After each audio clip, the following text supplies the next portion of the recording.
Uma pergunta, essa hamiltoniana aí é energia total? É, porque essa lagrangiana é exatamente daquele tipo que nós acabamos de considerar.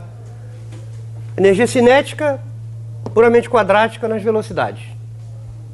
Menos uma função só das coordenadas. Então isso aqui, essa soma de três termos aqui, é simplesmente a energia cinética expressa em termos dos P's. Aliás, nós poderíamos até ter economizado um pouquinho de álgebra aqui, tá? Fazendo o seguinte, nós calculamos os P's, tá? Resolvemos as equações para as velocidades, ou seja, obtemos as velocidades expressas em função dos P's. Podíamos ter omitido essa passagem aqui e escrito que simplesmente a hamiltoniana é isto aqui mais V. E agora, no lugar de cada R ponto, θ ponto, φ ponto, substituímos isso aqui. Vai dar exatamente essa mesma expressão. Porque a hamiltoniana é a energia total. Então ela tem que ser a soma da energia cinética com a energia potencial. E se nós, na energia cinética, substituirmos as velocidades por suas expressões como funções dos P's, obtemos a hamiltoniana do sistema. Eu quero chamar a atenção para o seguinte, a hamiltoniana tem que obrigatoriamente ser expressa como funções apenas das coordenadas e dos momentos conjugados. Não pode sobrar velocidade nenhuma na hamiltoniana. Tá? Se sobrou alguma velocidade, é porque está errado. Aquilo não representa a hamiltoniana. A hamiltoniana tem que ser, aqui nesse problema, né, a hamiltoniana tem que ser uma função exclusivamente de R, θ, φ, PR, Pθ, Pφ. O tempo sempre pode aparecer. Nesse caso aqui não aparece, mas sempre poderia aparecer uma dependência temporal explícita.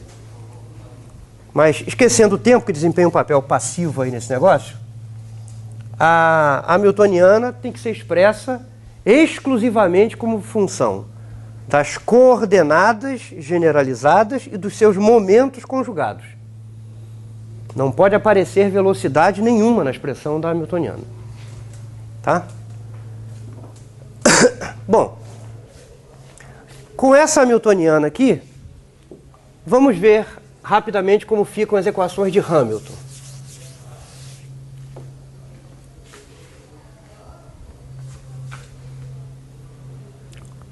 A primeira metade das equações de Hamilton são essas aqui, ó, Q ponto igual a d ρ de H, d ρ de PI. Tá? Então vamos aplicar isto aqui a R, θ, φ. Então, I igual a 1 corresponde à coordenada R. Então, temos R ponto igual a derivada de H em relação a PR. Se nós formos lá na hamiltoniana, derivada de H em relação a PR é PR sobre M.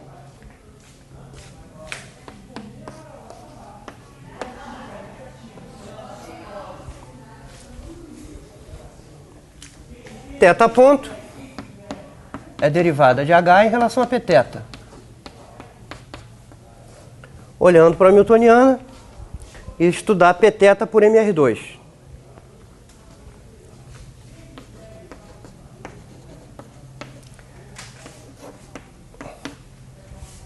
Finalmente, φ ponto é derivada de H em relação a Pφ. Derivada de H em relação a Pφ é Pφ sobre MR2 seno ao quadrado de θ.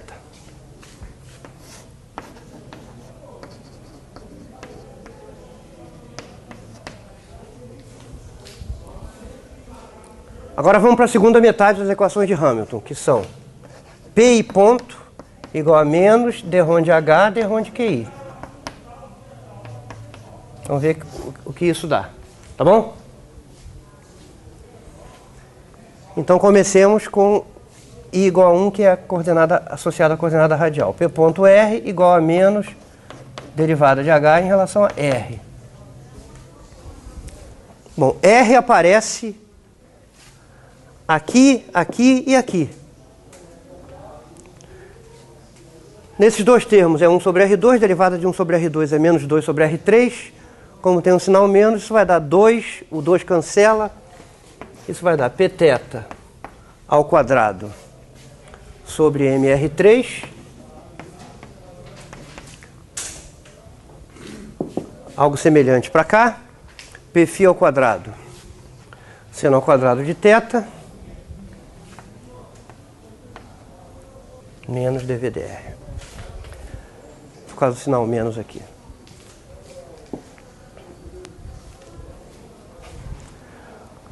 Associado à coordenada θ, nós vamos ter P ponto θ igual a menos derivada de H em relação a θ.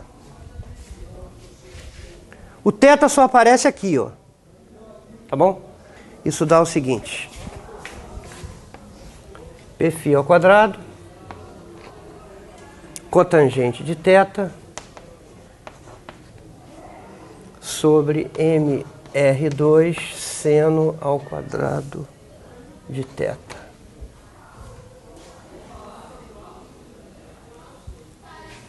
E, finalmente, P ponto φ é menos dρ de H dρ de φ. Quanto dá derivada de H em relação a φ? Zero. H não contém φ. Isso aqui é zero. Então estas são as equações de Hamilton para esse sistema. Como o sistema tem 3 graus de liberdade, são 6 equações diferenciais de primeira ordem. Tá bom? Vocês devem estar reparando que essas equações aqui são exatamente as inversas dessa aqui, né? Tá? Porque, ó, olha só, não podia ser diferente, porque estas equações aqui dão as velocidades como função de Q e P. E no processo de construção da Hamiltoniana, nós temos que exatamente inverter as equações que definem os Qs e Ps para obter as velocidades como funções de Qs e Ps. Tá? Então, os R ponto, θ ponto e φ ponto que nós obtivemos foi invertendo essas equações que determinam as velocidades como função dos P's. Portanto, as velocidades em função dos P's têm que coincidir com isso que está aqui, ó.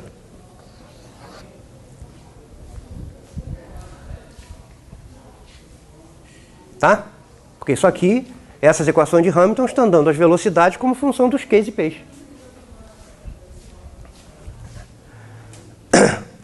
Mas não importa, na formulação hamiltoniana, essas equações aqui estão em pé de igualdade com essas aqui. Tá? E eu quero chamar a atenção para o seguinte: não é um dos objetivos da formulação hamiltoniana obter equações de movimento mais simples e mais fáceis de resolver do que as equações de Lagrange. Isso não acontece. As equações de Hamilton não facilitam, em geral, a nossa vida, né, no que se refere à resolução das equações de movimento. Mas nós vamos ver mais à frente que a formulação hamiltoniana permite o desenvolvimento de certos métodos que decididamente facilitam a nossa vida em relação ao problema de resolver as equações de movimento. Mas são métodos que são uma espécie de subproduto da formulação hamiltoniana. As equações de Hamilton em si não são mais simples de resolver do que as equações de Lagrange. Tá? Na prática, o que a gente faria, olha aqui, ó. O que na prática a gente faz quando tem um sistema de equações diferenciais como esse? A gente acaba escrevendo PR em termos de R ponto, substituindo aqui, é a mesma coisa para cá, para isso transformar isso aqui num sistema de equações de segunda ordem, que não são outra coisa senão as equações de Lagrange. Então, a importância da formulação hamiltoniana não está em que as equações de Hamilton são equações diferenciais mais simples de resolver do que as equações de Lagrange. Em geral, não são. tá? Mas vocês vão ver no decorrer das próximas aulas que a formulação hamiltoniana permite a introdução de vários métodos extremamente poderosos que esses métodos, sim, ajudam e facilitam muito a resolução de equações de movimento. Tá bom?